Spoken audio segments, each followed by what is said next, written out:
This episode is brought to you by an awesome donation from today's guest.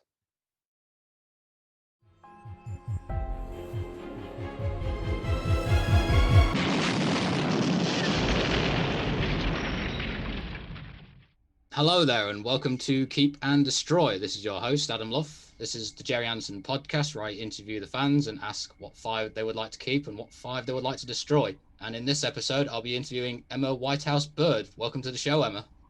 Hello, Adam. Thank you very much for inviting me. You're very much welcome. So, as I ask everyone else, I'll start off with, how did you become a fan of Gerry Anderson? Well, I was very fortunate that my parents had exceptional taste in films and TV, and it was my dad who introduced me and my younger sister to Thunderbirds. We couldn't get enough of them. We were hooked. We had the honour of meeting the late, great Shane Rimmer at Comic-Con a few years ago. I had no idea he was going to be there. Had I known, I would have dressed differently, because the moment I saw him, I was ecstatic. Then I quickly realised, drat, I'm dressed as Harley Quinn. But it wasn't until 2015 that I began to discover more of Gerry Anderson's work outside of Thunderbirds and Captain Scarlett. I remember the trigger. It was the day when ITV broadcast the first episode of Thunderbirds Are Go. We were all very excited, and it sucked. I want you to know I gave it plenty of chances, but sadly, the more I watched, the more I disliked it. So in order to overcome my disappointment, I reminded myself of the awesomeness of the original Thunderbirds. The floodgates opened and I became obsessed with Gerry Anderson. So has Gerry Anderson's work inspired you at all in your career? It has. As a young filmmaker, when coming up with stories for my films, Gerry Anderson series served as a great inspiration in terms of coming up with suspenseful stories. I'm a great fan of Hitchcock as well. Both filmmakers served to influence what I love to make films about. Right. If you had an unlimited budget and you had carte blanche to make anything you wanted to do, would you do super marination, super macramation, hyper marination, or live action? Ooh, I might give hyper marination a go. I'm a huge fan of the new Captain Scarlett series. I love that series very much, but the technology can look dated at times. So I think if they were to take that in a new direction, that might be quite interesting to see. I agree with in regards to CGI, because of all the animation styles, that's the one that just is constantly changing. With things like cell animation, stop motion, etc., they pretty much reached a point where they can't evolve anymore, so it's never going to get any better. So in a way, they're kind of preserved in good quality from now on. Like, you just look at the Aardman animation, for example, but with CGI it's constantly changing all the time. So when I was watching new Captain Scarlet episodes again for this show, the CGI is real eyesore, but that's no fault on the animators' part. It's just technology moves on regardless. Was you watching it when it was being transmitted on the Ministry of Mayhem? I didn't know. You're lucky. God, I was not enjoying that. God. This show ain't no good.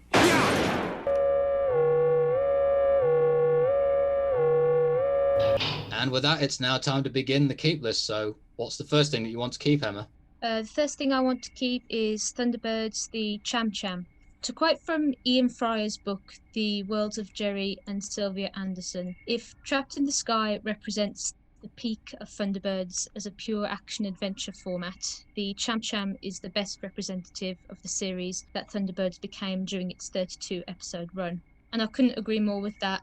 This is hand on heart my all-time favourite Gerry Anderson story. Everything about the episode works perfectly. The script pacing, the world building. It's a perfect blend of Gerry Anderson's love for technology, Sylvia Anderson's characterisation, Barry Gray's music at its finest, and the genius of Derek Meddings. All these factors, each one plays a crucial role in the story. And speaking of Derek Meddings, Paradise Peaks has to be one of the most exotic locations in Thunderbirds. I wish it existed. I'd visit there. I would.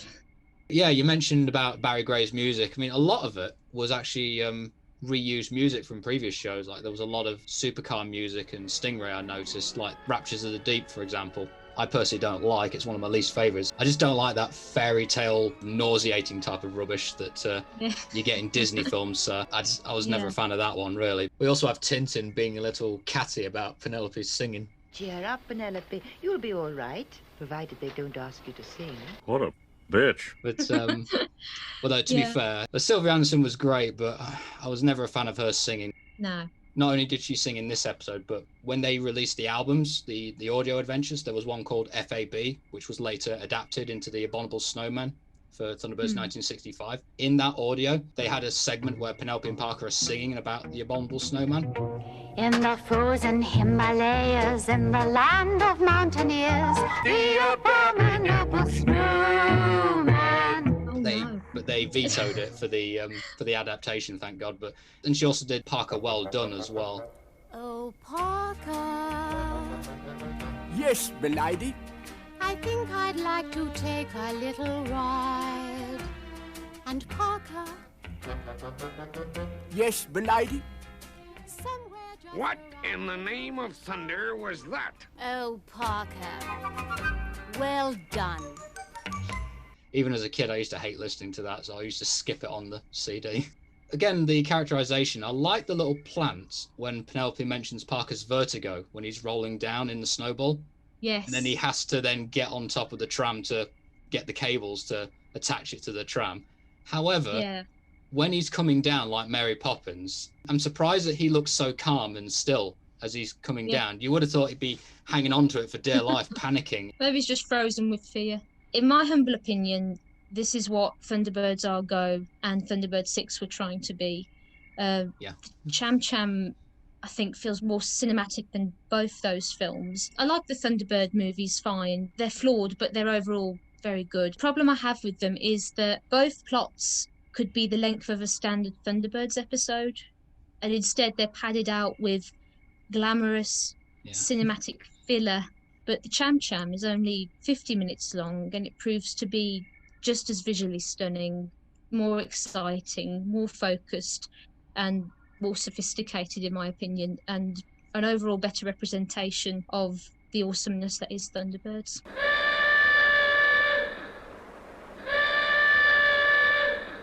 Thunderbirds Trapped in the Sky. I love that title. First, I'll just say that right away. I love that title. It was a tough call between this and Terror in New York City. And after hearing your thoughts... I'm glad you didn't pick Terror. I'm so sick of that. I've said it before, it's overrated. Thank God. I've already had 3 people pick that. Yeah. And yet you're the 3rd person to pick Trapped in the Sky. So. Yeah. Well, Trapped in the Sky clinches it for me for 2 reasons. First, the fire flash, which to me is my Thunderbird 6. I know it's not a rescue vehicle, but I don't care. It looks gorgeous. Second reason, the plot is stronger and a bit more focused than Terror in New York City. What gives it the edge, I think, is the villain. This might be the Hood at his most evil. It causes such chaos. And it works brilliantly in contrast to all the pains and the efforts that the heroes have to go to. And it really does establish him as a force to be reckoned with throughout the rest of the show. If the story was just about a technical malfunction on the fire flash and then international rescue had to go along and save them, I don't think it would have been as dramatic. It's the interference of the Hood and his evil plan that makes the story all the more gripping. And even though it's a plane full of passengers, so the stakes are quite high anyway, but the added bonus of Tintin as well, so there's someone that's connected to international rescue. The episode is so great, it took me 18 years to spot a blooper in the end scene where there appeared to be a malfunction with the operation cover-up. When the doctor says, I'd sure like to know who international rescue are, well, all he has to do is just look to his right. And even with the extended scenes, which were placed in there just to extend the episode, even they're great, I think, with the TX-204 crew in particular. Did you notice, though, that one of the pilots was actually Lieutenant Fisher from Stingray? Oh my word! Yeah, he must have got fired from Wasp. I don't know if you ever saw the compilation movie Thunderbirds to the Rescue, where they took Trapped in the Sky and Operation Crash Dive and edited them together into one feature film. They actually cut out all that training sequence. So when you're watching the movie, it just cuts straight to Meddings getting on board the aircraft to fly up to Fireflash. So you didn't have their introduction at all. So it wasn't until, because I didn't see the unedited version until the early 2000s when it came out on DVD. So I saw this whole new segment.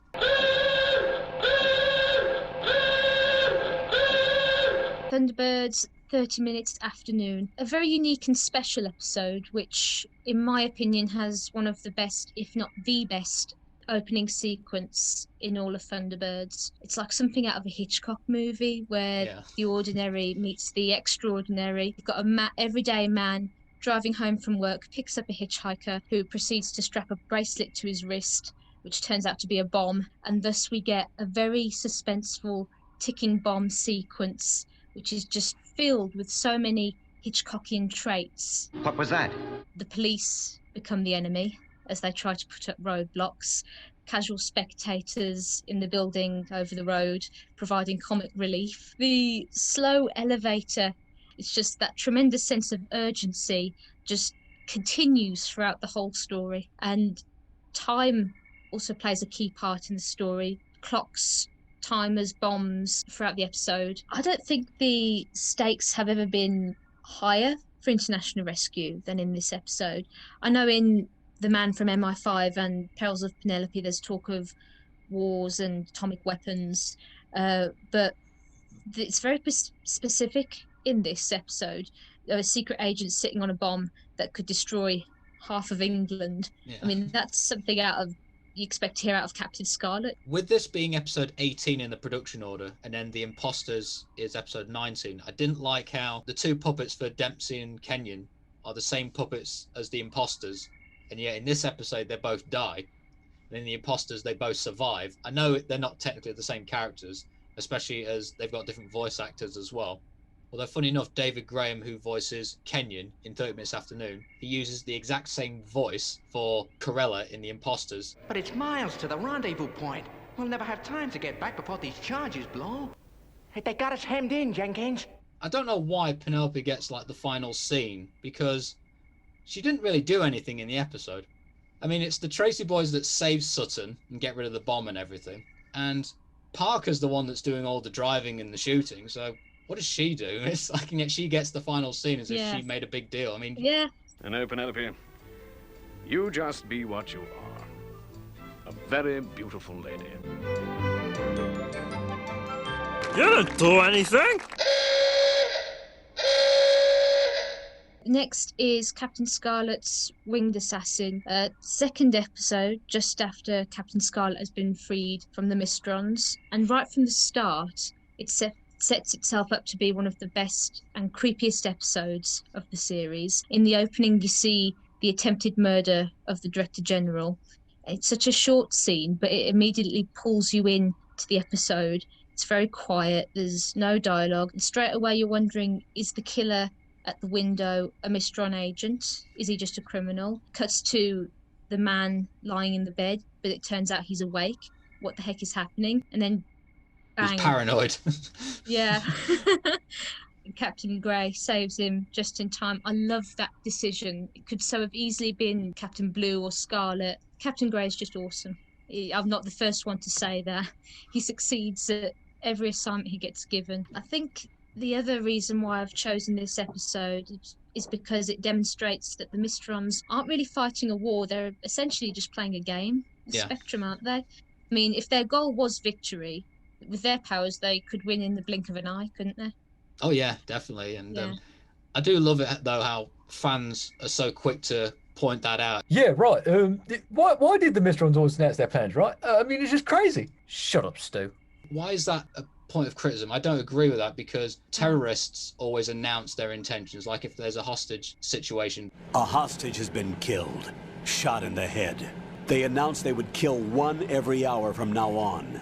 And also, these are the Mystrons. It's an alien race, an alien culture. They've got their own methods and their own morals. So what they do won't necessarily match what humans do. So I never really criticized that part of Captain Scarlet where, you know, the Mystrons are announcing their threat. Because it's an intimidation act, really. So I always thought that was always effective they're going to do something, and it's up to the Spectrum to rise to the challenge. Yeah, definitely. If they wanted to kill the Director General, why not just blow up his private jet?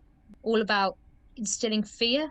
You know, it's They could a war do of to the nerves. jet exactly what they did to the Delta Tango. They could just sabotage the jet as it's taking off and crash it. Yeah, but again, they wanted to take more lives by taking out Delta Tango. Again, it just shows how callous the Mysterons really are. And the scary part is that they succeed, and yet the war still goes on. Yeah. So it begs the question, would the war ever end?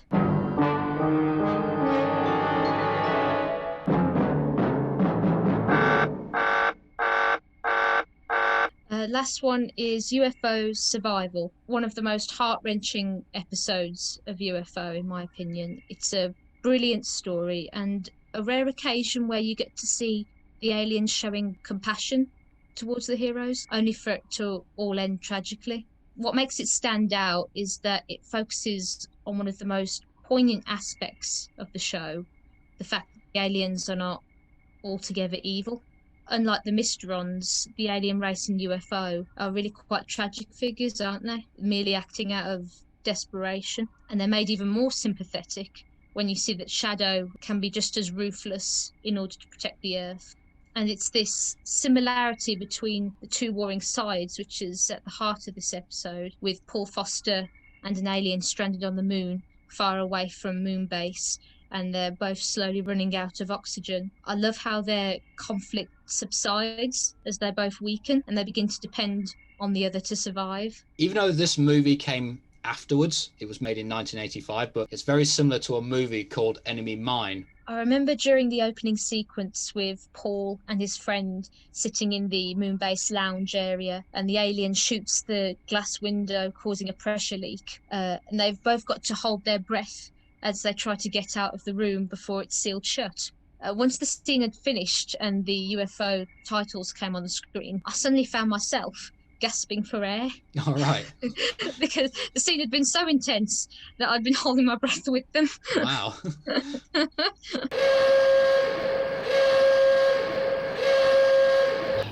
It looks like Emma's going to have to hold her breath again until we return next week with her destroy list.